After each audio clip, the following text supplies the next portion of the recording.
Bien. Juan capítulo 20, versículo 19. Evangelio de Juan capítulo 20, verso. Bro, si quieres, siéntate, recibe. Hoy es sábado de silencio. Dice así: cuando llegó la noche de aquel mismo día, el primero de la semana, estando las puertas, ¿cómo estaban? Cerradas en el lugar donde los discípulos estaban reunidos. ¿Y por qué estaban las puertas cerradas? Oye, ¿ustedes están leyendo? ¿Están conmigo? Estoy solo. Dice, el lugar donde los discípulos estaban reunidos, ¿por qué cosa? ¿Por qué? ¿Por qué? Por miedo de los judíos. Y dice, vino Jesús y puesto en medio les dijo paz a vosotros. Ahora, vamos por un momento a olvidarnos de esta parte de aquí donde dice vino Jesús, y vamos a concentrarnos únicamente en la parte donde nos narra que Jesús está muerto. Los discípulos saben que está muerto, saben que está en el sepulcro, que dicho sea de paso, antes con la dinámica de la charada me sentía desesperado, me dio ansiedad. Oye, se murieron como 500 veces y no decían la cosa bien. Cuando finalmente Joel lo dijo, no estoy mintiendo, Natalie es testigo, salté de la silla a la oficina y dije, ¡sí! Como no sé, yo sentía como que se iba a acabar el mundo si él no decía la frase, pero la dijo. Te felicito, Joel. Dice, cuando llegó la noche de aquel mismo día, el primero de la semana, estaban las puertas cerradas en el lugar donde los discípulos estaban reunidos porque tenían miedo.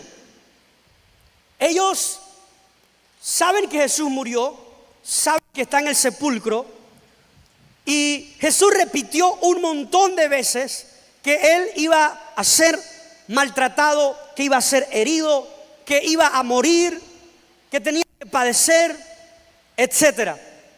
Pero también Jesús mencionó en varias ocasiones que Él iba a resucitar.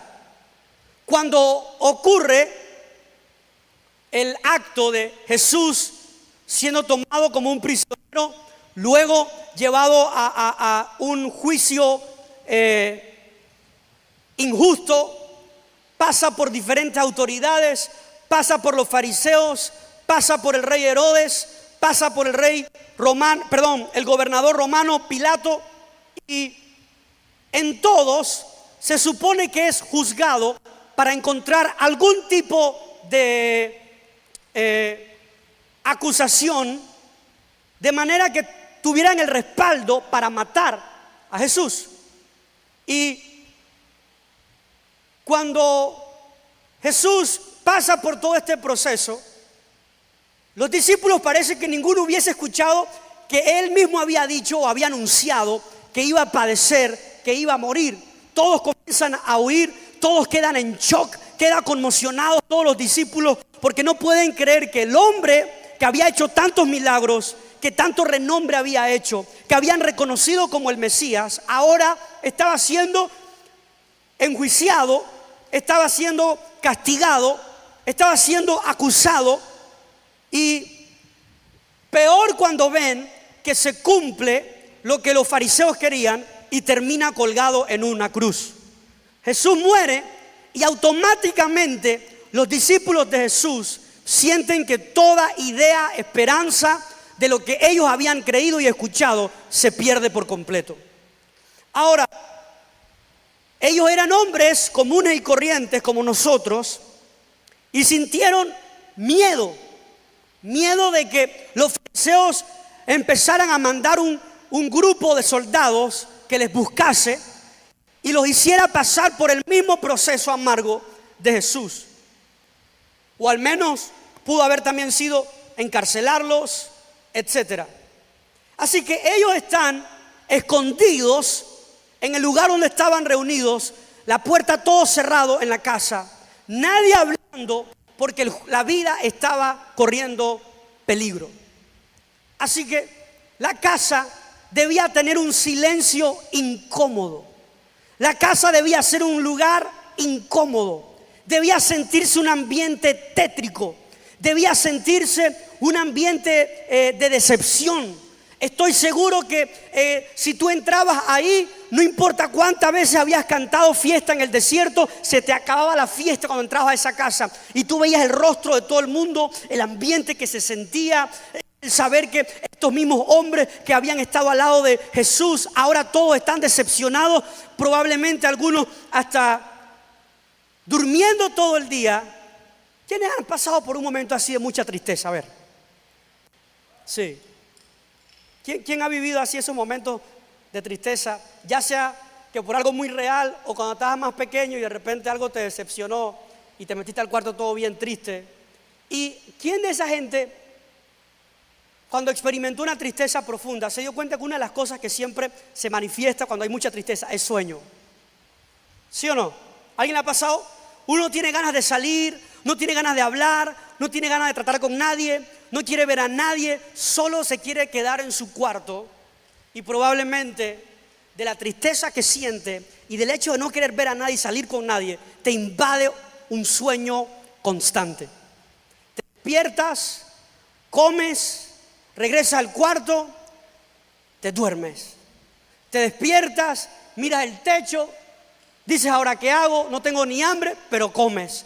Vuelves, te duermes. Estoy casi seguro que los discípulos de Jesús, algunos pasaron horas durmiendo porque había una tristeza profunda que les había invadido por la muerte de Jesús. Ahora, no es que yo quiera como trasladarnos a un ambiente tétrico, no es como que yo quisiera hacer de este sábado un ambiente tétrico, porque la verdad es que aunque eso pasó en un momento, Jesús no está muerto, Jesús está vivo, y aunque solamente estamos recordando lo que pasó en un momento, hoy no es un día triste, hoy no es un día como para pensar, ay, hagamos silencio porque Jesús murió. No, Él está vivo, es más, está entre nosotros hoy. ¿Sabías eso? Está aquí en sábado unido, está en medio de nosotros hoy. Así que Él está vivo. Nadie se sienta triste. Y mi intención no es trasladarnos a un mood de tristeza que mientras estoy predicando todo el mundo me mira el piso así, nadie sepa qué hacer. Pero yo sí quiero extraer de esto una realidad. Había un enorme silencio ese día en la casa donde estaban reunidos.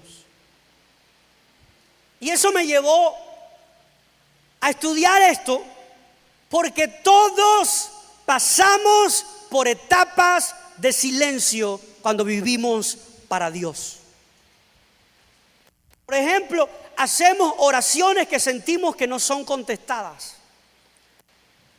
Hay momentos y etapas de nuestra vida en Dios que nos sentimos vacíos, nos sentimos extraños. Yo no sé si a ti te ha pasado, a mí me ha pasado. A mí me ha pasado que hay etapas de silencio tan extrañas e incómodas que aunque venga a la iglesia y todo está chévere, yo sé que no es que el Espíritu Santo no está ese día. El problema soy yo. Me siento desconectado, me siento como extraño, me siento como si ese día no hiciera parte del ambiente de la iglesia. Me siento como si, no sé, por un momento estuviera viviendo la posición de un incrédulo. Estoy siendo sincero contigo. Si a ti nunca te ha pasado, perdona que te dé este ejemplo tan fatal como pastor, pero a mí me ha pasado que en esos días de silencios rotundos en mi vida espiritual, a veces hasta he llegado a poner en análisis la palabra que están dando en la iglesia. Pongo en análisis lo que sale de la boca del pastor o el predicador, porque estando ahí me siento como decepcionado, seco, frío. Y yo sé que sentirse frío ahorita mismo es anormal. Pero sí, es tan frío lo que me siento emocional y espiritualmente, que aunque haga calor, por dentro me siento como alguien frío. Como que yo puedo ver que la gente llora, pero a mí nada me provoca un mover, un sentimiento, ni siquiera por decir que algo emocional. Porque tal vez vengo dando intentos semana tras semana en algo que se ha vuelto ahora en un silencio. Donde siento que he sido sincero con Dios por una necesidad, sincero con Dios por un sentimiento, sincero con Dios por una debilidad, pero no siento que el cielo responda a mi oración. No siento que Dios se esté moviendo a mi favor. Es más, siento que Dios está distante. Y son esos silencios incómodos los que provocan un sentimiento frío, indiferente, un ambiente raro. Y hay etapas de la vida donde estas cosas se agravan, que aunque haya una razón de por medio espiritual, si no hubiese alguna, uno es muy inestable emocional. Y teens, no se ofendan por eso, pero sobre todo en la adolescencia nos pasa mucho. Nos pasa porque yo estoy atravesando la adolescencia, ¿ok?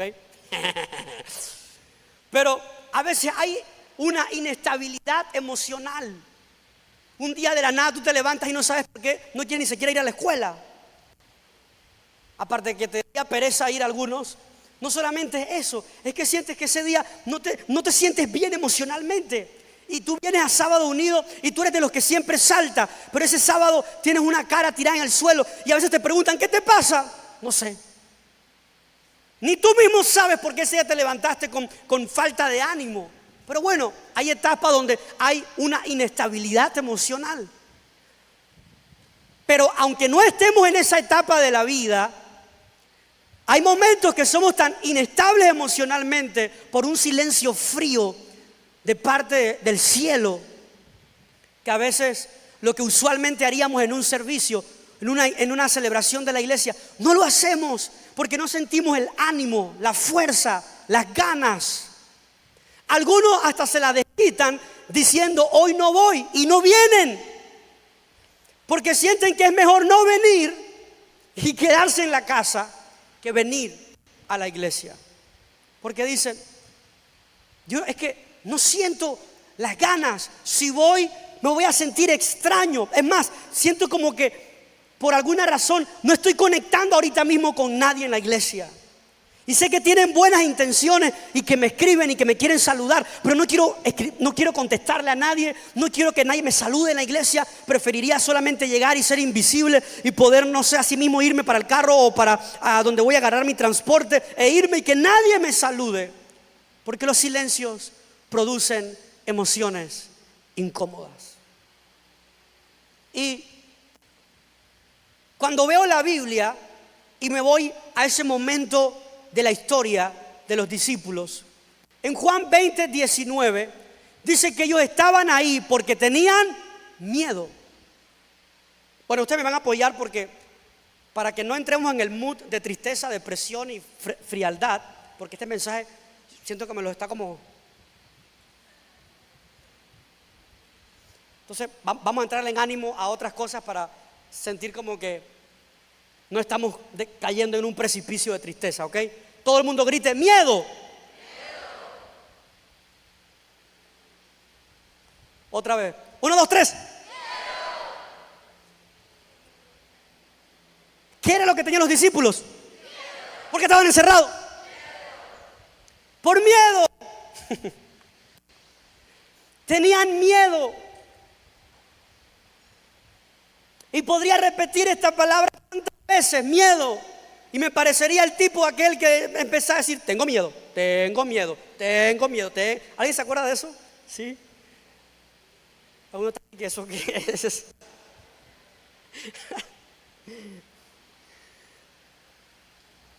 Bien, esa palabra miedo es lo que llevó a los discípulos a esconderse, a buscar un lugar donde podrían estar sumergidos en tristeza. Mira, una cosa es estar triste solo, pero es 10 veces más deprimente estar con un grupo de personas donde todos están tristes. Porque si tú ya estás triste y te afectas a ti mismo, ¿cómo será ver la cara, el gesto, la reacción del resto de los que están contigo? Eso tiene que ser un ambiente tétrico. Y los discípulos, producto de aquel silencio, ya no estaba Jesús hablando, no estaba con ellos. Es más, los mismos discípulos dijeron: Jesús, si te arrestan a ti y te quieren llevar a la muerte, tranquilo que no estarás solo, nosotros estaremos contigo, te vamos a defender, y si tenemos que morir contigo, morimos contigo. Nada más hicieron agarrarlo preso. ¿Y qué hicieron los discípulos? Huyeron. Si se lo hicieron a Jesús, ¿qué esperanza tenemos nosotros? Por eso, antes de confiar en la palabra de alguien, confiemos en la palabra de Dios. Y los discípulos lo abandonaron, lo dejaron ahí tirado solo. Pasó por todo aquello, murió. Ahora tú te imaginas, porque en los silencios incómodos lo que más te habla es la culpa.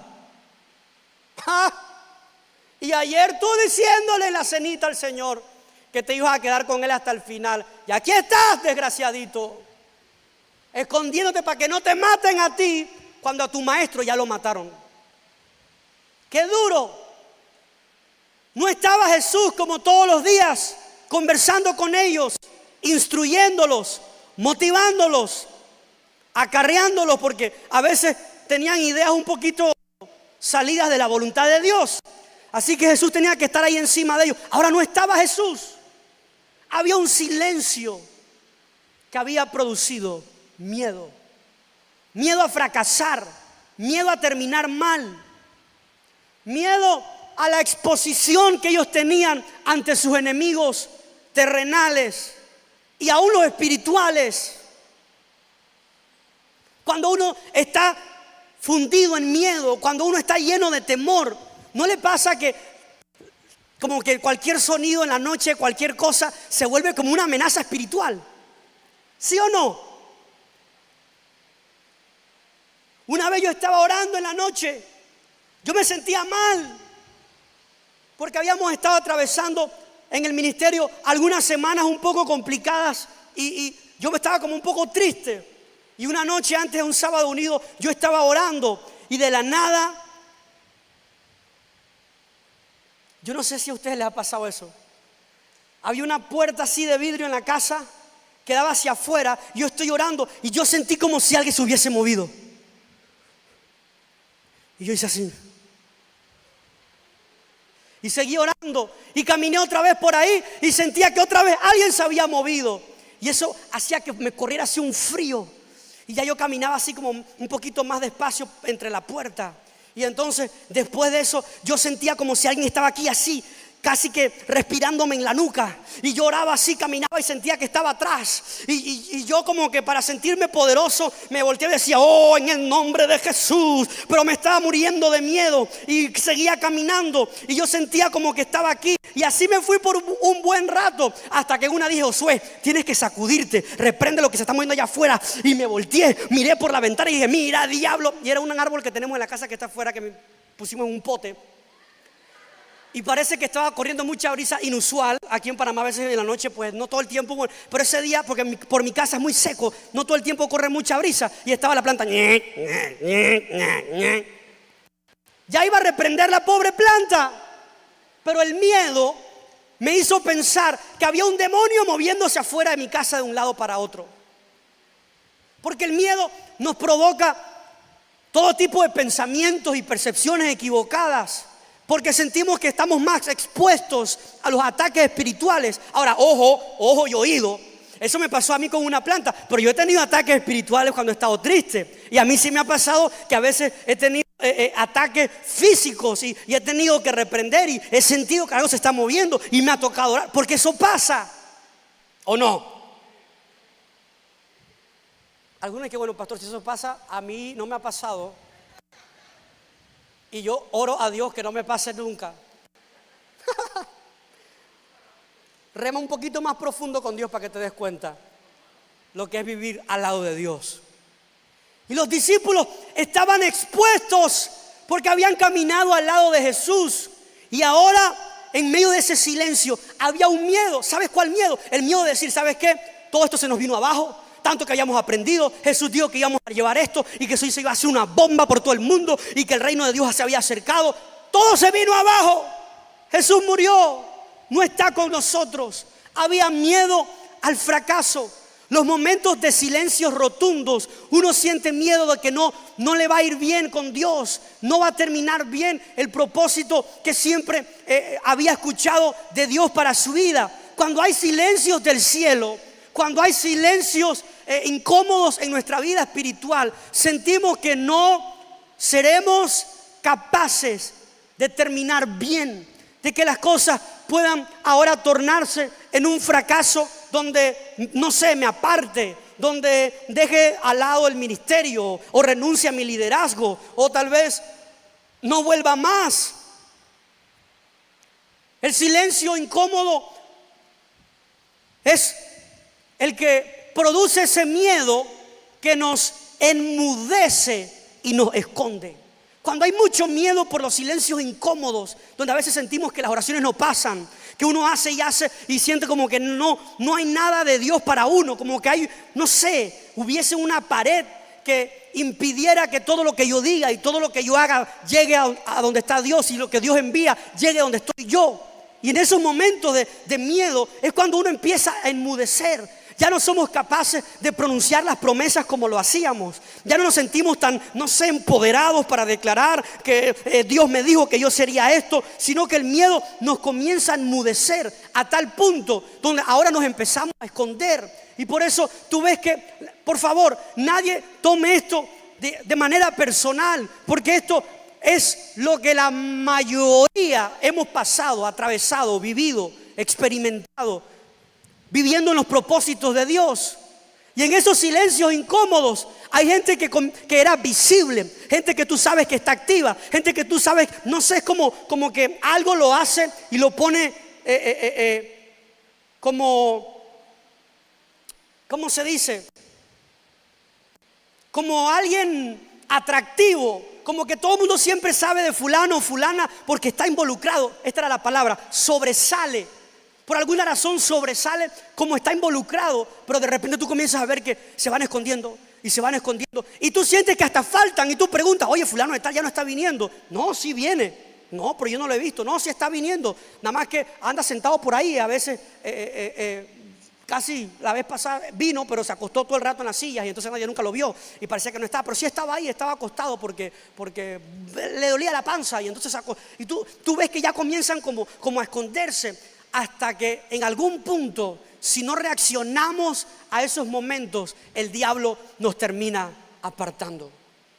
Y los silencios producen ese miedo que enmudece y que esconde. Pero yo creo en un Dios poderoso, que cuando eso estaba pasando en ese momento y los discípulos lo estaban atravesando, al día siguiente Jesús iba a resucitar, iba a aparecer a sus discípulos y algo poderoso iba a ocurrir de ahí en adelante en la vida de ellos. Ahora nosotros no tenemos que esperar que Jesús resucite para que Él pueda hacer algo por nosotros. Él ya resucitó, Él sigue apareciendo, Él sigue sanando, Él sigue tocando, Él sigue animando, Él sigue motivando a sus hijos. No hay que esperar que llegue el día de resurrección, no hay que esperar que Semana Santa aparezca en el año para celebrar el domingo donde Él resucita, para el resto del año vivir de la mano de Jesús. Él está vivo todos los días, todas las semanas, todos los años, todas las horas, todos los meses, hasta que Él decida regresar por nosotros. Y aun cuando regrese, seguirá vivo por la eternidad, y una generación a otra adorará y cantará y exaltará el nombre de Jesús. Y entre esas generaciones estarás tú adorando a Jesús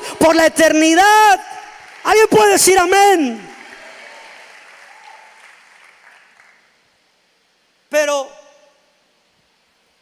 aunque no tenemos que esperar el día de resurrección, sí nos toca atravesar temporadas de silencio que nos enmudecerán y nos llevarán a escondernos poco a poco. Pero número 2, el siguiente capítulo, Juan 21, porque esto también sucedió en medio de discípulos que estaban tristes. Dice, Simón Pedro les dijo, voy a pescar.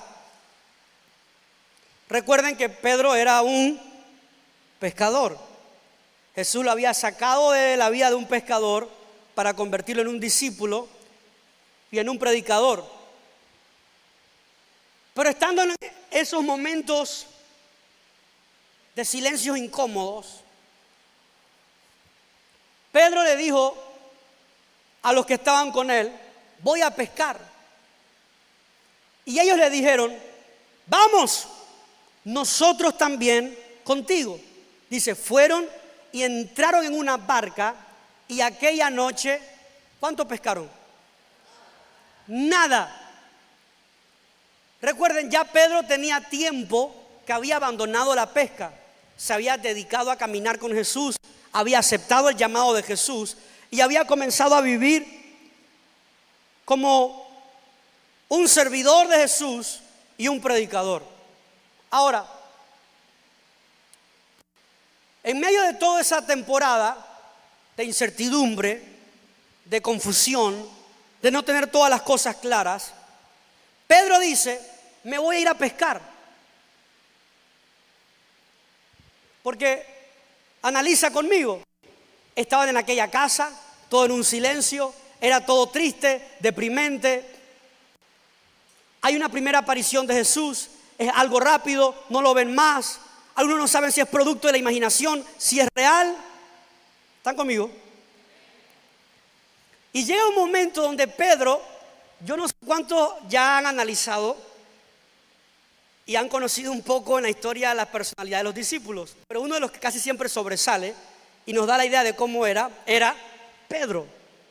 Y Pedro era alguien como aventado, era de esos que no pensaba ni antes de actuar ni antes de hablar.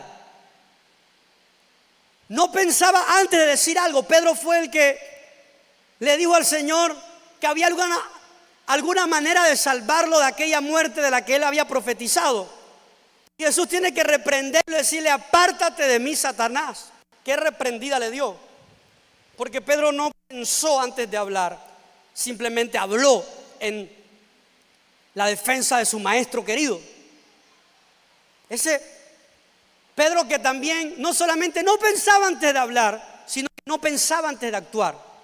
Y cuando arrestan a Jesús, Pedro saca espada, y este hombre que no era ningún soldado, era un pescador, luego pescador, ¿no? Okay, también pecador, pero pescador, que luego se convirtió en discípulo, ahora se creía Saiyajin y sacó la espada y ránganda le cortó, porque ni habilidad ni puntería tuvo con el soldado.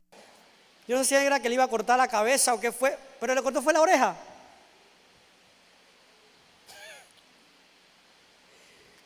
Y Jesús mira lo que acaba de pasar, mira a Pedro como diciendo: ay, Dios mío, todavía a punto de morir y este tipo aquí no aprende. Y tuvo que agarrar, y esto es verídico, lean su Biblia, agarró la oreja de aquel soldado, se la puso aquí y se la pegó. Jesús es lo máximo. O sea, atendiendo médicamente que lo iba a arrestar, mientras le daba una lección a uno de sus seguidores que actuó impulsivamente. No hay como Jesús. Yo no sé, en mi enojo con todo el mundo,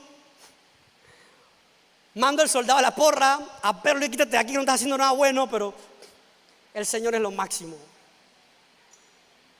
Y ese era Pedro, alguien impulsivo, alguien de acción sin pensar, alguien de hablar sin pensar. Y no se han extinguido, habemos bastantes Pedros hoy en día todavía.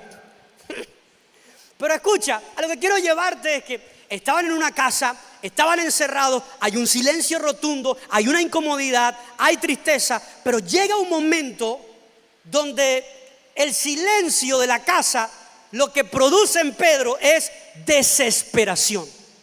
¿Qué produce? Desesperación. Pedro, me imagino que ya habían pasado tantas horas, tantos días, ya era el tercer día y Pedro dice: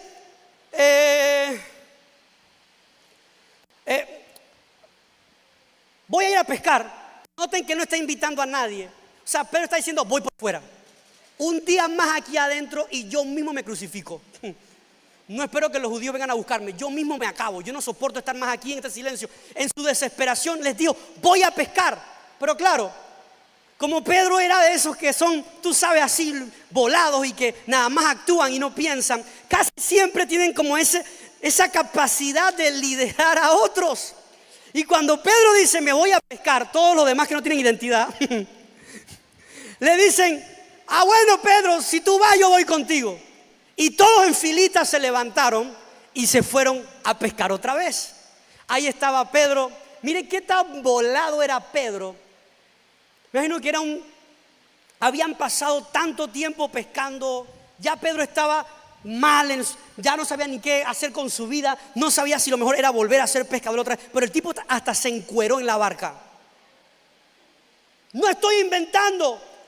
Cuando Jesús se les apareció otra vez, ellos no sabían que era Jesús. Solamente se fueron a pescar. Tanta incertidumbre, tantos pensamientos dando vuelta en la cabeza. Ellos no sabían que iba a terminar, en qué iba a parar la historia de ellos. Si eso iba a continuar o no, si ahora sí estaba todo acabado, si eso que habían visto era una imaginación o era una realidad. Y la desesperación los llevó a una práctica antigua. ¿Están conmigo? La desesperación los llevó a una práctica antigua. Algo que ya no hacían, algo que habían dejado de hacer, ahora era una alternativa producto de la desesperación.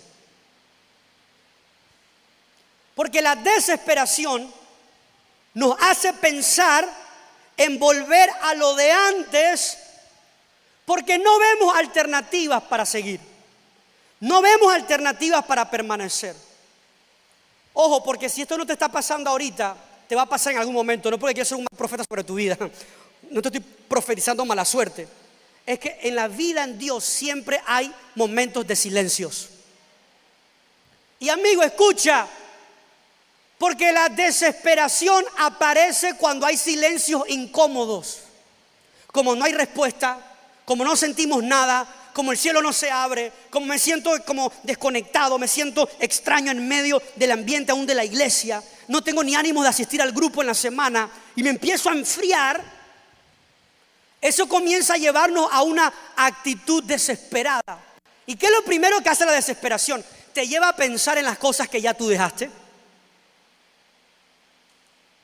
Como diría un pastor de otra época, ¡aló! Comienzas a pensar en aquello que dejaste. Es más, comienzas a pensar en quiénes dejaste atrás. Y en la desesperación, tú sientes que mejor en vez de escribirle al líder o al amigo de la iglesia, que ya tú sabes lo que te va a decir, hey, todo lo puedes en Cristo que te fortalece, ora, ven mañana al grupo. Como ya tú sabes que te va a decir esas cosas, tú dices, mejor le voy a escribir a alguien más. Y le escribes a alguien que ya Dios sacó de tu vida, alguien que salió de tu vida, porque la desesperación te hace pensar en lo que ya abandonaste. Y mandas el chat, se ponen de acuerdo, se van a la parranda. Dice, los discípulos se fueron a pescar, le dieron toda la noche. ¿Y cuánto pescaron? Tú puedes salir, meterte por allá, chatearle a fulano, a fulana. Nada te va a llenar como Jesús te llena. Nada te va a completar como Dios te completa. Todas esas alternativas, son huecas y vacías. No producen absolutamente nada. Escucha, la desesperación es la que nos hace pensar lo que no conviene. Cuando tú estás desesperado, comienzas a pensar lo que no te conviene. Y si nada más te das una vueltecita hoy, mira, ya tú sabes que esa vida no va a ser para ti, pero por lo menos para un ambiente diferente, porque ni sientes nada en la iglesia. Mejor vete a la discoteca una noche. Igual tú sabes que el amor de Dios es tan grande que el domingo vuelves y pides perdón y sigues para adelante. Nunca más vuelves, pero por lo menos un ambiente distinto para desconectarte un poco. Porque si no sientes nada en la iglesia, por lo menos allá alguito sale. Para cambiar el ambiente tétrico. Porque la desesperación te hace pensar en lo que dejaste. Te hace pensar en lo que no te conviene.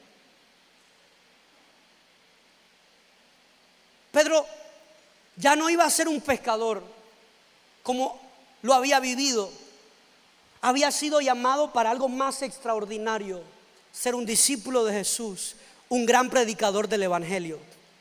Pero Pedro, en su desesperación, volvió a una alternativa que no le convenía.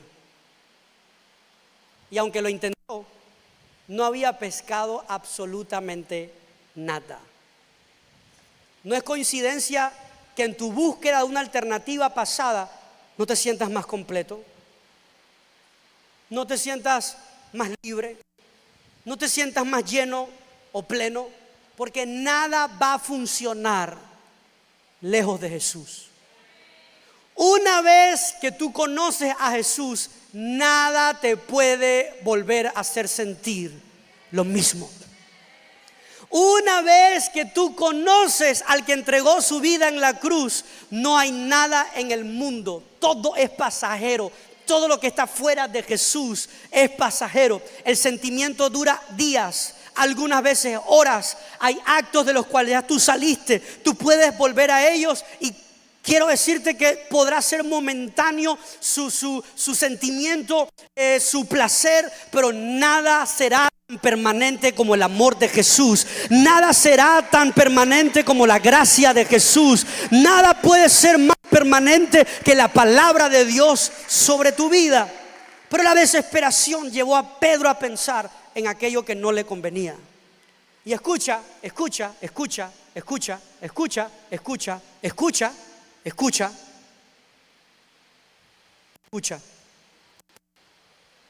La desesperación obliga a tomar decisiones precipitadas. ¡Ojo! Esto es Dios hablándonos a todos. Pero hay que aprender a descubrir cuando hay decisiones que aparecen de manera precipitada. De la desesperación, una decisión precipitada es: renuncio a todo.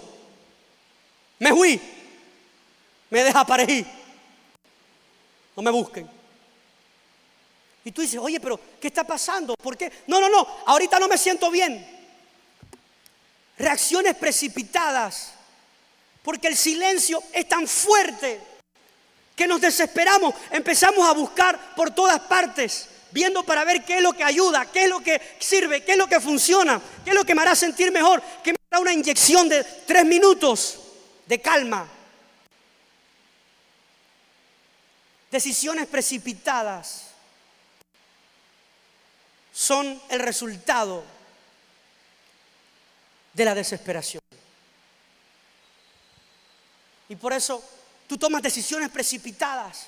Como ves que todavía no hay respuesta, parece que Dios no obra un plan perfecto para una oportunidad laboral. Dios no obra un plan perfecto para, un emprendimiento personal. Dios no obra un plan perfecto en medio de tu anhelo en la familia. Dios parece que no obra un plan perfecto en medio de tu debilidad, y comenzamos a desesperarnos. Entonces agarras el primer trabajo que ves, te haces amigo del primero que crees, empiezas a hacer las cosas que consideras que te van a ayudar, y todo poco a poco comienza a alejarte del plan de Dios, porque toda desesperación te lleva a tomar decisiones precipitadas. Perdóname, pero aún en cualquier tema de tu vida, tú necesitas regirte por la voluntad de Dios. Tú no puedes andar solamente reaccionando por los sentimientos de un silencio incómodo, aunque el cielo no responda, aunque sientes que Dios no desciende, aunque no escuchas rayos dentro de tu habitación mientras oras, aunque tú no sientes nada, aunque ni siquiera te sientes con las ganas de llorar mientras oras, nunca decidas algo que Dios no te haya puesto en el corazón, porque al final esas decisiones lo único que van a provocar es más frialdad, lo único que van a provocar es todavía más indiferencia, más apatía. Asegúrate que aunque no sientas nada, tú vas a seguir esperando el momento en el que Dios te dé dirección, te dé una señal, se muestre en tu vida, pero tú no vas a ir detrás de una decisión que no va de acuerdo al plan de Dios para ti. Porque tú no caminas por desesperación, tú caminas por revelación. Y tú sabes que tu vida depende de Dios, tú sabes que tu vida depende de la palabra, tú sabes que tu vida depende del plan que Dios diseñó en tu vida. Tú sabes que tú todos los días dependes de lo que Dios dice y no de lo que yo vivo. Pero la desesperación nos hace tomar decisiones precipitadas. Número 3. Y termino. Juan 21:15. Esto fue lo que ocurrió cuando por tercera vez Jesús apareció a sus discípulos. ¿Cuántas veces? 3. Tuvo que aparecerse varias ocasiones. Y en esta ocasión, Jesús, voy rápido con la historia para entender esto, aparece en el lugar donde ellos estaban pescando, porque Jesús siempre aparece. Jesús sí te busca. Jesús sí toca la puerta otra vez. Y Jesús apareció y dice que no habían pescado nada. ¿Recuerdan que lo leímos? Y de momento, mientras están ahí, un hombre, dice la Biblia, que había aparecido a la orilla y les dijo: hey, hijitos, ¿qué pasó? Y ellos: no hemos pescado nada. Dice: agarren y tiren la red al otro lado.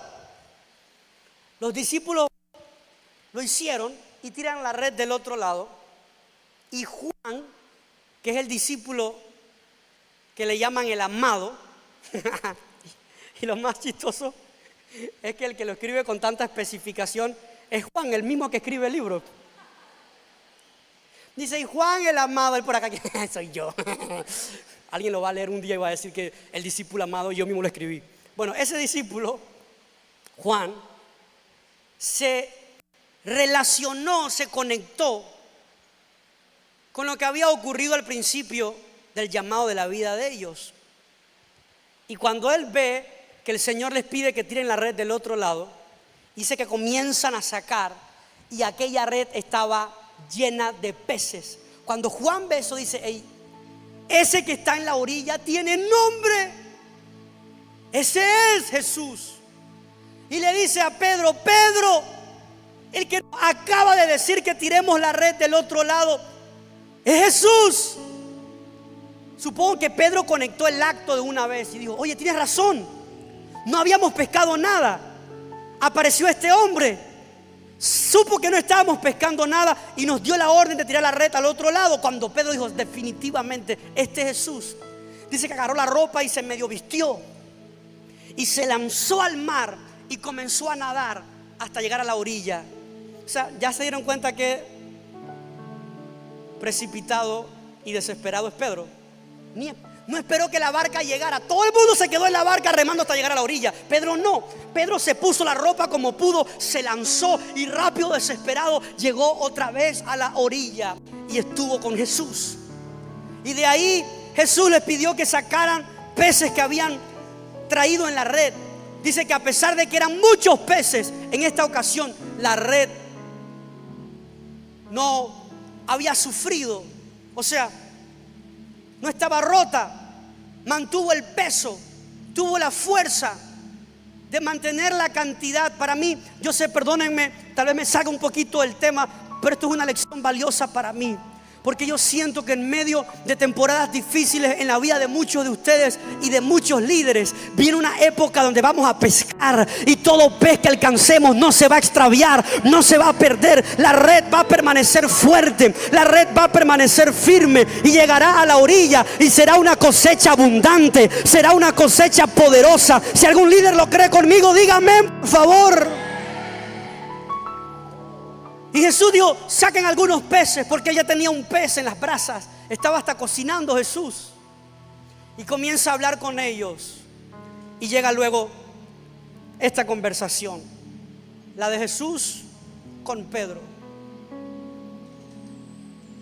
Y le dice, Simón Pedro,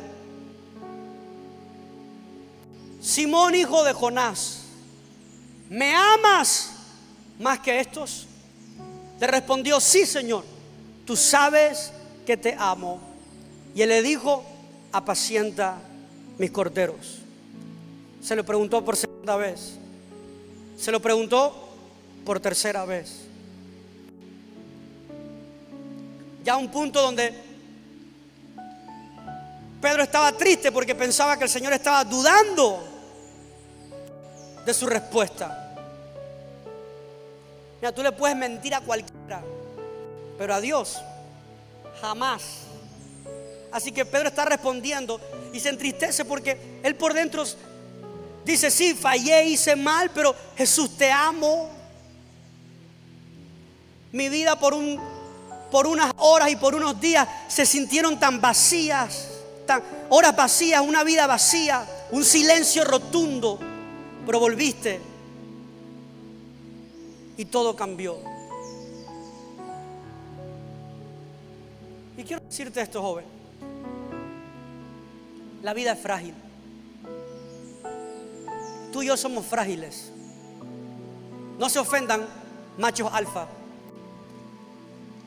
Pero por muy machos que quizá pensemos que somos seres humanos frágiles.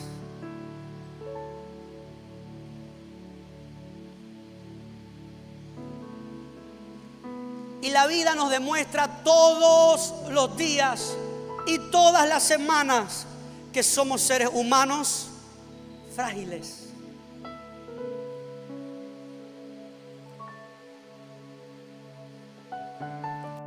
La semana pasada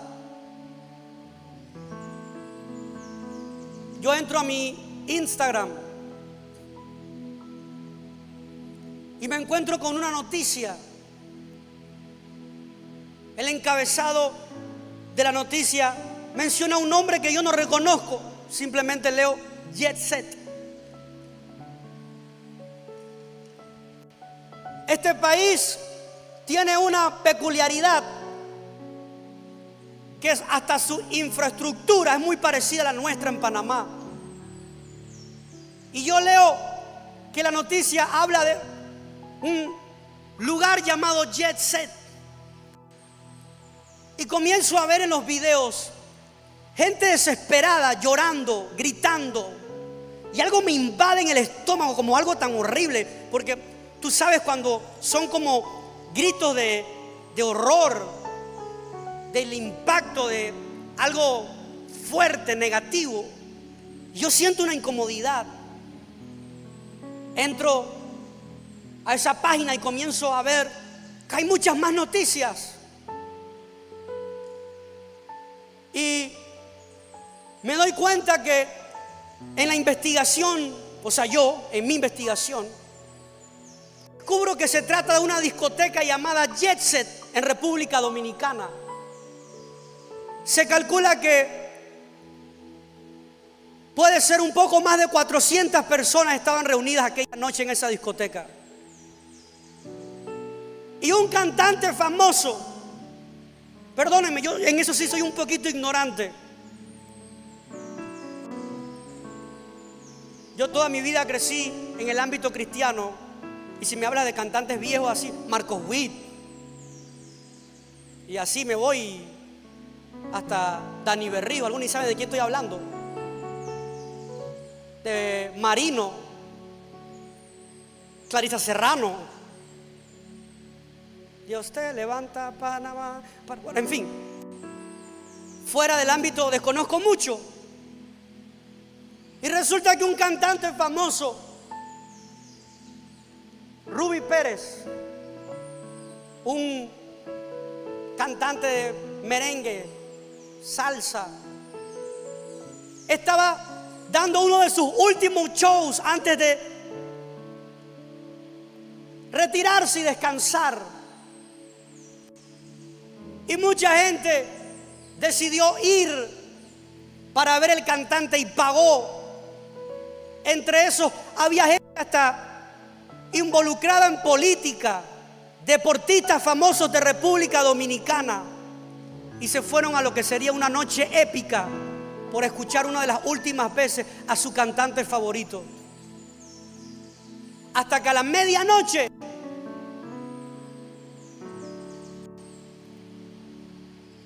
en cuestión de segundos, nadie sabía que eso iba a ocurrir minutos después. Nadie se imaginó el nivel de desgracia. En cuestión de segundos se desploma el techo de la discoteca, enterrando casi a la mayoría de los más de 400 participantes de aquella fiesta.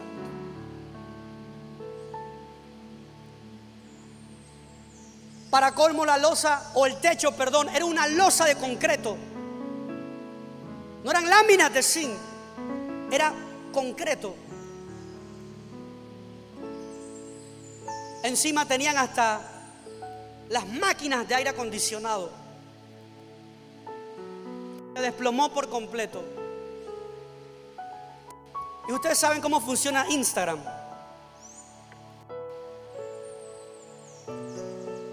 Es más, lo saben hasta mejor que yo. Y el algoritmo comienza a funcionar de acuerdo a lo que tú más buscas. Y como yo agarré, y eso era una buscadera me impactó tanto. Oye, todos los días de las siguientes de aquella semana, todo lo que me aparecía eran nuevos videos de hasta gente que había grabado el momento exacto en el que el techo se desploma. Encontré hasta videos donde había gente afuera gritando porque habían logrado escapar, y el impacto fue tanto que gritaban desesperados afuera de aquella discoteca, mientras muchos de sus amigos estaban enterrados en los escombros. Familia, en esos próximos días, no les miento delante de Dios, he llorado como no tienen. Yo no conozco a ninguno de ellos. Ni siquiera sabía del cantante, perdonen mi ignorancia, pero ni siquiera sabía del cantante Ruby Pérez. No conocía a aquel beisbolista famoso. No sabía de algunas de las personas que estaban involucradas en política. Es más, no conocía a nadie de los que estaban ahí. Ni los que no eran políticos, ni los que no eran cantantes, ni los que tampoco eran grandes personajes. Había gente que había hecho un esfuerzo por querer ver uno de los últimos conciertos en su país de su cantante favorito. Había todo tipo de personas. Habían jovencitas, mujeres que se veía que algunas, no sé, podrían tener menos hasta de 20 años. Perdieron la vida. Hubieron matrimonios. Uno de los días comencé a llorar porque en la noticia decía apenas se casaron en el 2024 y los dos murieron dentro de la discoteca. Y todo esto me pega tan duro que yo comienzo a llorar aunque no conozca a ninguno, porque algo me hizo reflexionar. Hay un país en Latinoamérica que ha sonado en avivamiento, en palabra, en grandes movimientos del Espíritu Santo. Y ese país es República Dominicana. Estoy más que seguro que casi me atrevo a decir que más del 80% de muchos de esos muchachos que estaban ahí y de algunas de esas familias representadas habían escuchado el evangelio en su país, habían escuchado de la palabra en su país. Pero tal vez algunos, hasta cuando conversé con mi esposa, Natalie estaba de viaje, así que peor, estaba más triste todavía. Y lloraba con facilidad. Cuando ella regresa, yo decido conversar con ella y le hablo de lo que experimenté durante la semana viendo aquello y le comparto, porque cuando algo me llama la atención investigo demasiado, me leo por todas partes, me documento y le dije, aquí allá le conté un montón de cosas. Y Natalie me mira y me dice, Josué, ¿tú te imaginas cuántos tal vez de esos muchachos alguna vez pisaron una iglesia, pero en su desesperación de no haber visto cosas o de haber sido tentados se apartaron y el último día lo vivieron dentro del lugar equivocado? Lo vivieron en el lugar donde no debían estar, porque tal vez su vida ya había sido marcada por Dios. Tal vez algunos conocieron la palabra, pero aquel día perdieron su oportunidad. Porque la desesperación nos aparta, la desesperación nos aleja, la desesperación nos empuja a hacer cosas equivocadas. Y amigo, la vida es frágil. Ninguno puede decir si mañana está o no está. Yo solamente creo en las promesas de Dios, que la mano de Dios está sobre nosotros. Yo solamente creo en las promesas de Dios, que Él camina contigo de noche y de día. Solamente camino por las promesas de Dios, que Él acampa alrededor de los que le temen. Pero aún si mañana mi vida no estuviese aquí porque algo me acaba o algo me termina, te voy a decir algo: no moriré lejos de los planes de Dios. Quiero saber que el día que muera me encuentro otra vez con Jesús, y que cuando Él me vea, Josué, lo hiciste hasta el final, te felicito, resististe hasta el final, porque la vida es frágil y nunca habrá nada fuera que te llene como Cristo te llena. Algunos no tuvieron la oportunidad de volver su mirada a Cristo otra vez. Algunos no tuvieron oportunidad de escuchar tal vez la palabra. Pero te digo, joven, tú que estás aquí hoy, no quiero comparar tu vida con la desgracia de otros, pero te digo algo: permanece donde está el Espíritu Santo, permanece donde hay palabra, permanece donde hay vida abundante, permanece donde está el Espíritu Santo, permanece donde Dios se mueve. Comienza a renunciar a lo que no te conviene, pero rodéate de aquello que hace que la vida valga la pena. Las discotecas no valen la pena, las relaciones equivocadas no valen la pena, perdóname, pero las cosas del mundo no valen la pena. Pero vengo a gritar que hay uno que vale la pena, se llama Jesús. Jesús, Jesús, Jesús vale la pena. Vivir para Él vale la pena, obedecer su palabra vale la pena, renunciar por causa de Cristo vale la pena.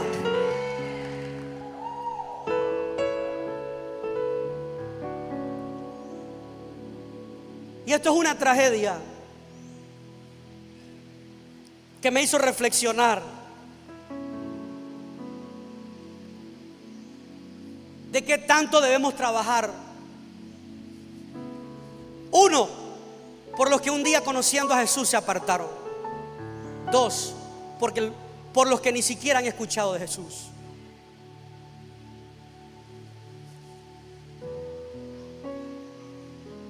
Y quiero terminar diciéndote que los silencios producen experiencia. Sí, producen miedo, produce desesperación,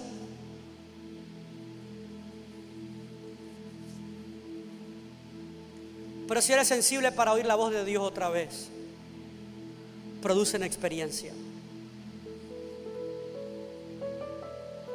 Este silencio que estás pasando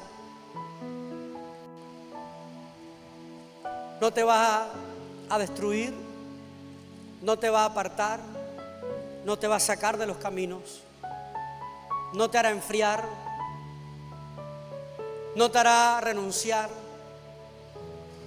Si aprendes a oír la voz de Dios, producirá experiencia.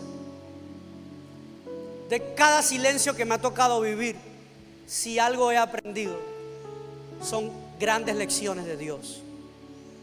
Lecciones que me han demostrado que Dios nunca abandona, que Dios siempre está, aunque no sintamos nada. Lecciones que me han demostrado que Dios siempre vuelve a levantar. Y si alguien se siente hasta el suelo con su vida personal, familiar, con su aspecto económico, sentimental, profesional, yo vengo a decirte que permanecer en Dios provoca experiencias. De esta sales vivo, pero lleno de experiencia. Lo repito, de esta vas a salir vivo, pero lleno de experiencia. Experiencia que te va a permitir afrontar el próximo capítulo de tu vida con otra actitud. Yo quisiera que algunos de los que están viviendo esto no sientan el temor de decir amén. Lo próximo que vendrá lo vas a afrontar con una actitud diferente, con un carácter renovado, con un pensamiento renovado. Lo próximo que venga contra tu vida, aunque vino programado para destruirte, lo vas a afrontar con el espíritu correcto, con el sentido de lucha correcto. No te va a dejar en el piso ni en el suelo, desanimado y desmotivado en los caminos de Dios. Te va a permitir afrontar las cosas desde otra perspectiva, desde otro ángulo, porque si algo provocó esta etapa de tu vida fue experiencia. Dios siempre te enseña algo. Dios siempre se encarga de poner en tus manos un conocimiento nuevo, un entendimiento amplio de cosas que tú no entendías antes, que tú no sabías cómo lidiar con ellas, que no sabías ni siquiera cómo interpretarlas. Pero después de todo esto saldrás con una experiencia, entendiendo por qué, entendiendo lo que el Señor estaba tratando de hacer contigo.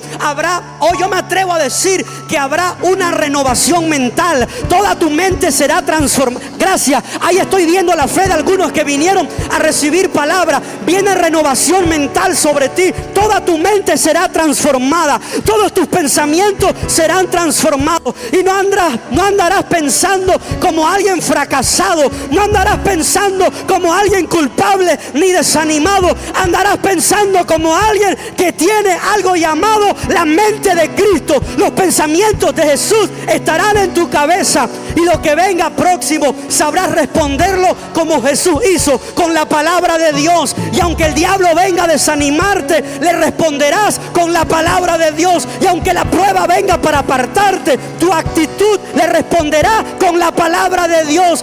Pase lo que pase este año, tú permanecerás fiel hasta el final, porque sobre ti y dentro de ti permanece la palabra de Dios. Alguien diga amén.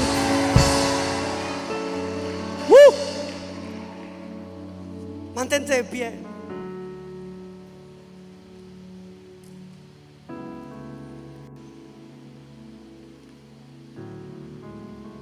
Fue esta la experiencia que hizo de Pedro un fiel valiente hasta el final.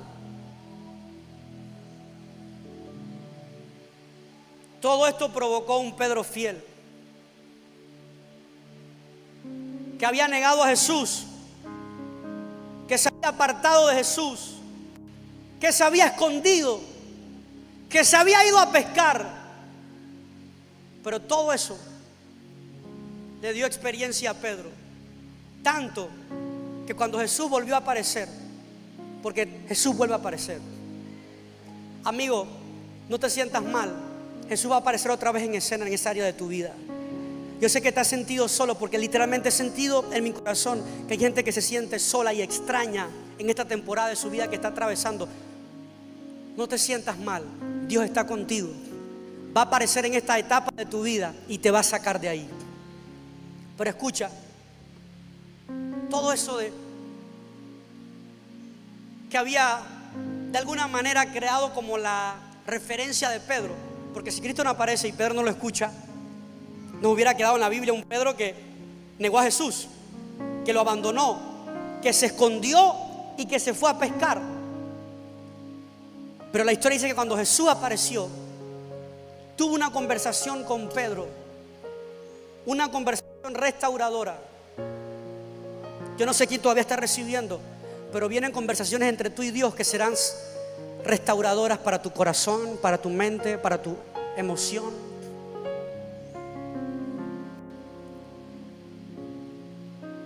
Y en esta conversación cambia por completo la vida de Pedro.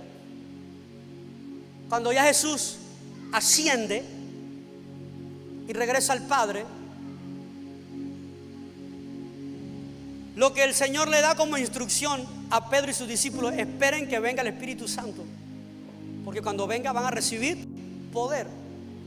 Y la historia dice que esperaron, y un día en el aposento alto vino el Espíritu de Dios, el Espíritu Santo, ungió a todos los que estaban ahí.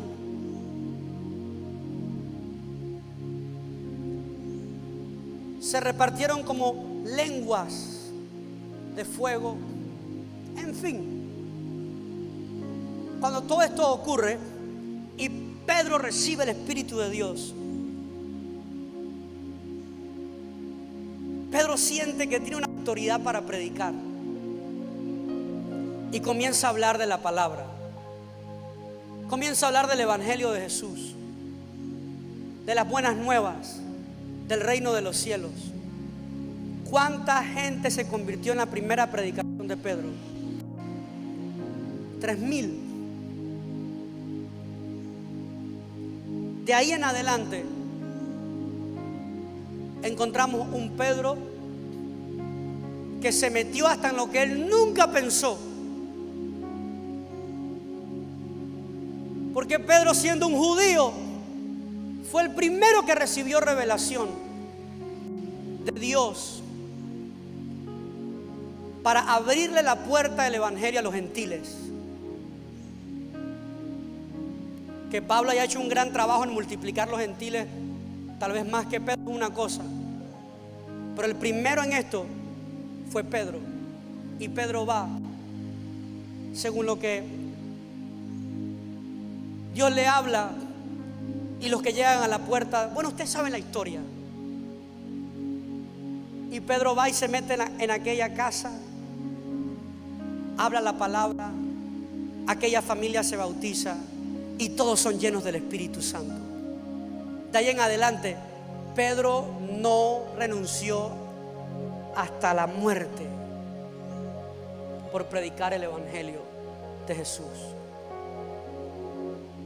Este silencio que estás viviendo va a provocar de ti alguien fiel hasta el final.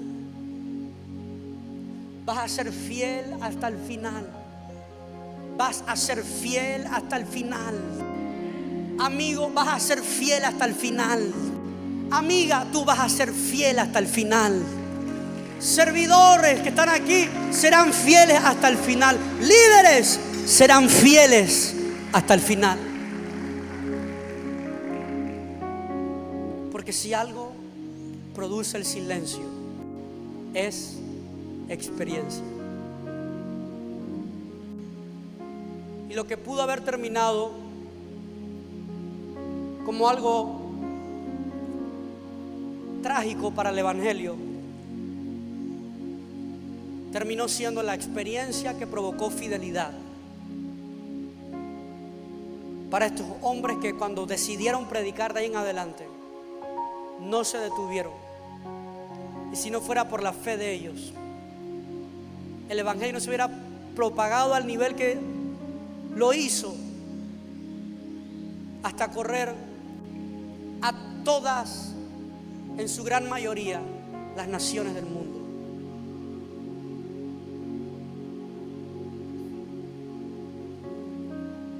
Miles de iglesias por todas partes celebrando esta semana, todas de acuerdo para engrandecer aún más. Algunos dicen: no, hombre, todo eso es propaganda, todo eso es puro tema nada más de... Miren, a mí no me interesa quién fundó la Semana Santa ni qué intención tuvo de por medio, pero si el mundo entero puede parar todo y utilizarlo para elevar el nombre más alto de todos, llamado Jesús, cuenten conmigo.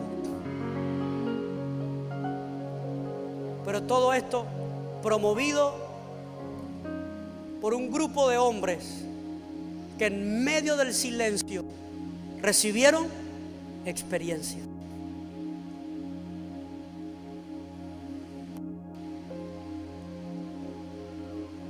Yo creo que Lo que estoy a punto de decir no nace de mi emoción, nace de la palabra de Dios. Y si lo quieres creer, recíbelo. Si no, sigue para adelante. Pero este año será el año que más experiencia va a provocar en tu vida.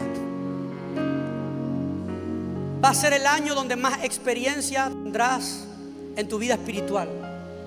Los consejos que saldrán de tu boca en los próximos meses serán consejos de bendición, porque si algo habrás recibido en este año, será experiencia en lo espiritual. Habrá mayor experiencia emocional. Habrá, vamos, dígame amén si usted lo está creyendo. Habrá mayor experiencia emocional. Habrá mayor experiencia profesional. Habrá mayor experiencia en tu liderazgo y en todo lo que hagas para la gloria de Dios. Porque será un año de mucha experiencia.